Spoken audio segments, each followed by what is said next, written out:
Good evening and welcome to this edition of Defacto Review with Jargal Defacto and myself, Grace Brown, bringing you a weekly roundup of news and current affairs here in Mongolia. We're live on Facebook at V Television. You can also follow the conversation on Twitter, #Defacto, coming up on the programme. The Prosecutor General launches an investigation into Miagombo Engbald's alleged 60 billion tugrug deal to reshuffle government jobs. The recently elected President BATTULGA appoints former Prime Minister Altan Hoyag as his political advisor. Mongolia's hottest summer in half a century sparks fears of crop failures. And the first ever Mongolian animated film is set to premiere next month.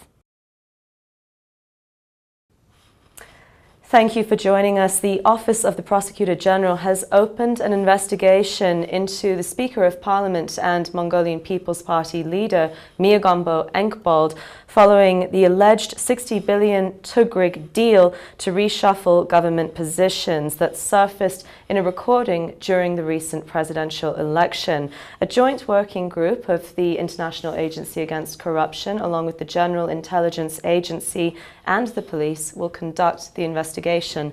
Jargal, what is the process for establishing guilt or innocence in this case? Almost the first job of the new President's Cabinet Secretary or Head of Chancellery, Mr. Engbald, was about this deal. They have asked in an independent agency for anti-corruption. They asked Mr. Jargal to open the file, and they asked also him to give official letter. And he did, but in which this letter he says that this case was closed because the recording of planning of 60 billion tugriks to raise by selling high official positions was, he said, fake. It was a composition. But however, as you said, General Prosecutor closed it was General Prosecutor Office who said that it is fake, it is a composition. But now they say, no, it is not. So it's another case where Mongolian judicial systems, our institutions for justice, can make two decisions on the same issues in the same place, you see, unfortunately. And now what's happening is Mr. Jargal is blamed again. He sent a letter about, we have just now content I talked, and then he got back another letter from Mr. Engbald which says that your letter is making us having in doubt in your professionalism and your fairness, staying or keeping justice in the society. So I think it's steering something into certain things, but in Mongolian politics, the sort of mutual blaming has certain limits. Why? They can go to the certain way ahead, after which they find they have already agreed not to do or to do so, and because two political parties have been doing this, raising their money through sales of public positions for years. Both are doing the same, but only this People's Party recording was leaked by a guy who was also under kind of security watch during presidential elections by the ruling party. A lot of interesting things what happened. We have talked about that on our program. But the issue is, without opening political parties, financing of these two political parties, namely People's Party and Democratic Party, this sort of corruption case will be never ended because they keep selling government positions for years. And unfortunately, media only talk about if it is not touching their own owners. So now, from now, we will call things by names, you know, by colors exactly. So we have to be the voice of the truth inside of this big political steerings that is just coming with the new President BATTULGA. How much transparency do you think that there'll be in this investigation? How much information will the public get as it unfolds? In best case, they will prove that this is not fake. If it's original, then Mr. Inkbal and his other colleagues will be probably held responsible for planning to sell government positions. Because nobody can prove that they have sold it or they have raised that much of money. It's a lot politically driven balloon, which may happen to both political parties. And I don't think nothing will happen out of it.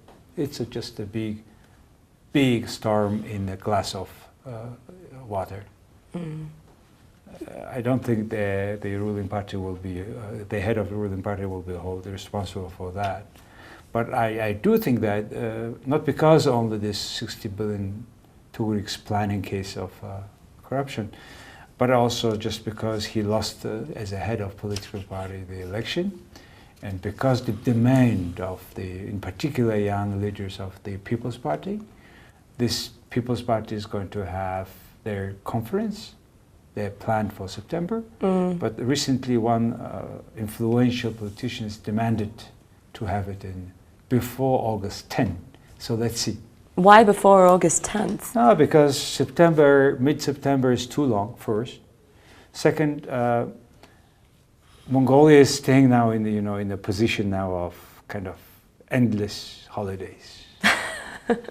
And yet this all the weather things we're going to talk about is happening, and yet Mongolia is, second half of July or whole July and whole August for us is a kind of things that we forget that the winter is coming, the smoke is coming. So unfortunately that's our nomads culture looks like, unfortunately. So they want them back to work sooner this year. And in the event that there is a new chairman of the Mongolian People's Party, there will be new chairman now, because the current chairman has said that he has written a letter that he will step down, and there are many people who wants to be a chairman of the political party. So who do you think? No, I mean, according to all medias, Mr. Hurizuk is the most probably the candidate who will take over Mr. Inkbal. But one newspaper was saying that meanwhile, when these fractions are fighting, maybe Mr. Munkhoirgil, who is the current foreign minister, will have more chance to have these positions. He is representing most, I would say, foreign diploma candidates or people who had who have done foreign schools, universities, Harvard, London, and who could present perhaps a more international image for the country. New steering in the country. Most probably he may win. So it is very hard to speculate now, but one of these three most probably the possible candidates. Interesting. We'll have to watch on that. Well, moving on, President BATTULGA has been building up his team over the last few weeks, including appointing the former Speaker, Z. Enkbald, as his Chief of Staff. He also appointed the former Prime Minister, Nurav Altunhoyag, as his political advisor. How much power does this give Mr. Altunhoyag? It's quite a key position, is it not? He is nominated as a political advisor to the president, but immediately, almost at the same time with the nomination, the anti-corruption agency made a statement saying that Mr. Altunhoyag has a conflict of interests. He is under investigation for conflict of interests, misusing his power. He was the Prime Minister of the country for the last 2 years before this cabinet. And also he was a Minister of Finance for years before. So he has one of the most experienced politicians in the country. And he was the most opposed by the current President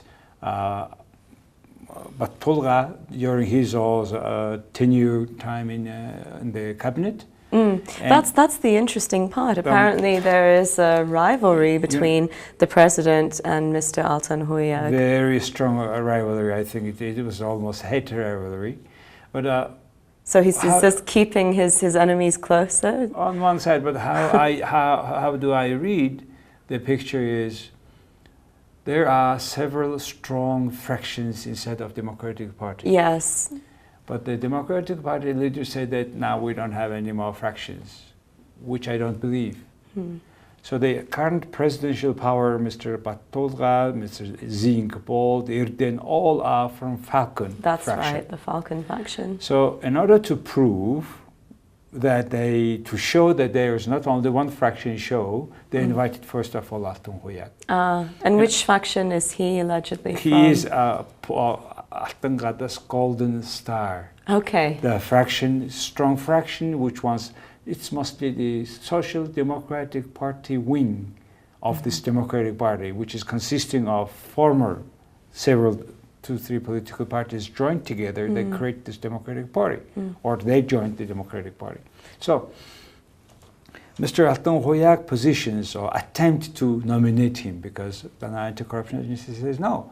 So that's another failure from the side of the president to nominate somebody that is regarded as a conflict of interest guy and under investigation.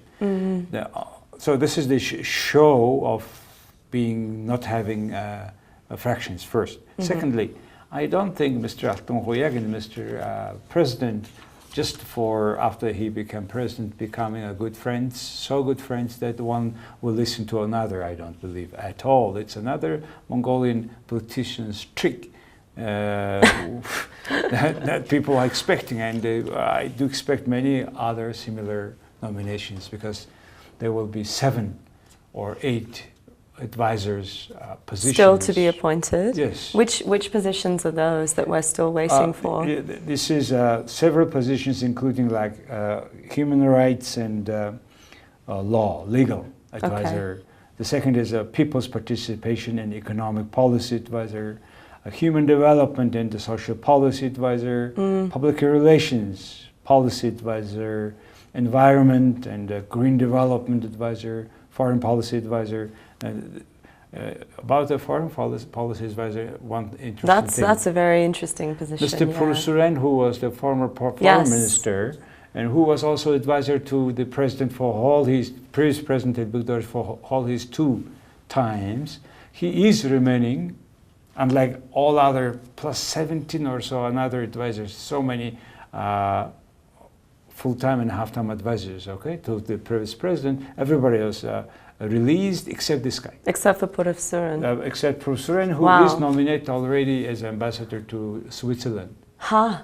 Which also caused a lot of controversy in the town, in the city, in the country, and a lot, like many rumors in the societies existing, and there's no official answer or a statement from Minister of Foreign Affairs, which we publicly demand. The Minister of MONGOLIA is making a statement. Why is there controversy over Pursuren's not only Mr. appointment? Pursuren, but also now the President is calling back 2 ambassadors. Yes, Mr. Bayar right. from London, Mr. Ingzaghan from Sweden.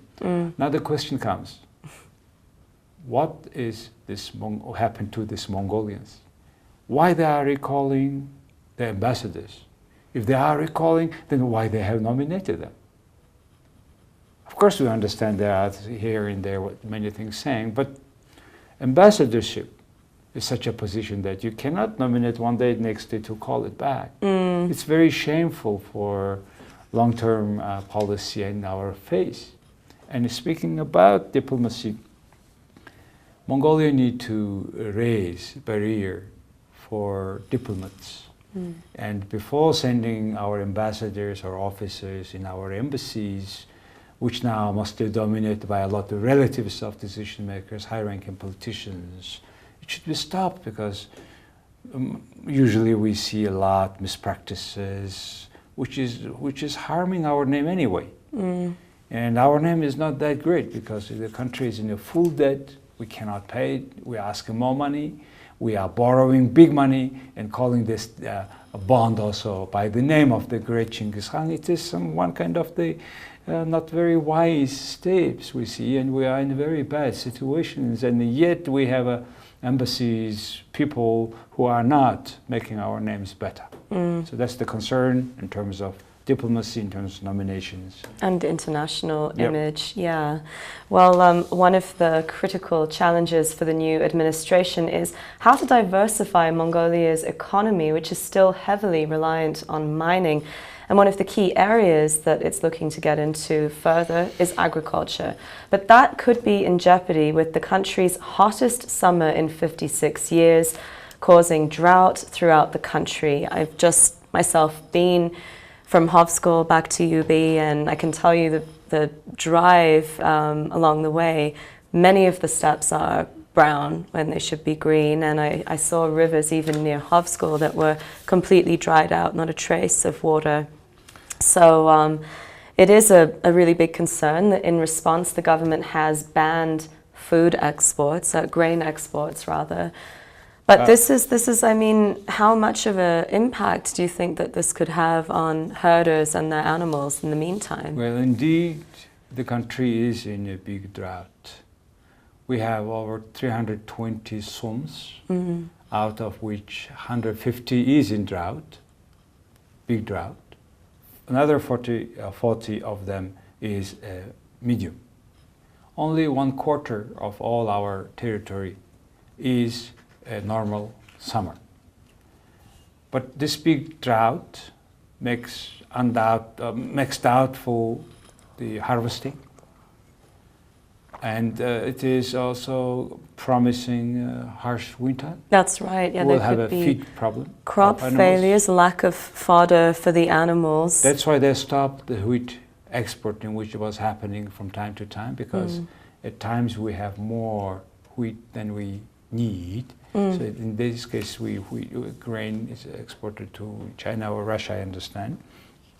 It's stopped for this year, and now the government is, the minister recently, agriculture, he had talked to all IMEC governors, we have 21 of them, governors about the current situation of drought and harsh winter coming. So that was what the government said on the one side, but however, my remark would be the winter, summer, drought, zot, all these problems are familiar problems with us. Of course, this summer is the most hot, 2.8 degrees. This June was hotter than the average since 1960, okay? It's hot, etc. But truly taking care of this sort of harsh, different temperature conditions and weather, only the herdsman himself, if he is owning the land, if he is truly the farmer, he is interested. Many things depends on him. So a lot, in your view, goes back to land ownership? Land ownership in particular. Because we have 80 million heads of livestock and they're just moving around, nomadic. About 66 right? million of heads. Stocks. Approximately, and could be as much as 80 though. Goats. And it's right, which are very destructive in their grazing patterns. And we know that we see that how they are destructive for pasture land, which is completely destroying the fertility of the soil, the capacity of the soil to renew itself. So now we discuss it all the years about that, but they keep increasing goats because it's more profitable for Kashmir. Kashmir, yes. Yeah. So as a result, deforestation is happening. The land is more overgrazed. Right, and according to official data, 2/3 of Mongolia's land has now turned to desert, is affected by desertification rather. 1/4 has turned to desert. So this is a very serious problem. The issue is serious, yes. Statistics are different from 1/4 to a third, etc. But what's true is really the situation is becoming worse. You see, just now you saw on the way to Ulaanbaatar from Hovsgol. I went to the south a bit, 200 or so kilometers within. I saw it too. And so again, the issue is what Mongolian agriculture policy would be. Is it the farming way, just to be like in the US farming? Then it's a matter of having only a few guys having huge lands. But however, 1/3 of the country is busy with agriculture. With our agriculture is mostly animal husbandry, which is the animals, not because now it's a culture, they are moving to following the better pasture lands. Yeah. But now this year, Nobody is Pastor are much responsible. smaller. Yes. Yeah. So what I suggest is we should find the best way of cooperation of nomads at a certain level, to a certain cell, which I believe Bug is sum is consisting, you know, I am a sum is consisting of from 20 to 50 bugs. And Right. each bug is kind of 20, 30, 50 families. I see. So all these people should cooperate together in their own territory, in which they will own a piece of land So it should for be winter. cooperative Yes. sort of structure, right? Cooperative, not organized from the top, but it can be support from the top, like in South Korea. They call it Samuel Undong movement. But it should be, initiative should come from bottom and support should come from the top. Yes. Today what's happening? No initiative, just all things is coming from top, Yeah. which is completely destroying not only the agriculture business, but creating and causing a lot immigration into Ulaanbaatar city. Yes. So It's this city all is the problems. overpopulated, Yeah. over car population, if I can say. So this sort of problems should be solved at the different level. As Einstein said once, conflicts can be solved only at the way of thinking one higher level than before. So before it was created. So That's it's definitely necessary for Mongolia to have more measures in place to adapt to climate change, given it's one of the most sensitive countries to climate change on Earth. Temperatures here have risen 3 times faster than the global average over the last 70 years, according to the United Nations. So certainly more group initiatives at the local level, possibly more water. This is the way to take care of this vast country. Yeah, This more is size of waterways Texas, and only 3 million people, and just half of them living in this crazy city, so overcrowded. yeah. But a half And the band more- can only do so much. the remaining are not staying in the places where they are born, where they want to, where they can make a business. Not Right, business, they leave. and if the animals were healthier, then perhaps they wouldn't need to have so many as an insurance policy. You know, if the animals had the right grass to graze on in the first place, then herders could focus more on quality rather than quantity, and export It quality is- would improve. It is because lack of competition, lack of incentives to their businesses, and lack of economies of scale. With cooperation, 50 families would sell the They would have stock more of 50 bargaining things. power. Yes, yeah. And the transport, other logistics will be much Exactly. cheaper. So Mongolia is to reconsider our economic policy in agriculture. That's the, I think, long-term solutions. Once you own want their own land, their community owns whole lands, they will not allow some, if they can stop it, they will not allow anything to destroy their land or the fruits of the lands. Well, and finally, Mongolia's first animated film is set to premiere next month. It's called Maro, and it was produced by the Amjit Production Studio. The plot centers around an inventor named Turgo who builds a flying robot named Maro. It's quite a landmark for Mongolia's film Yeah, industry. because it's a first full film, Yes. animated film. It's 120 minutes altogether.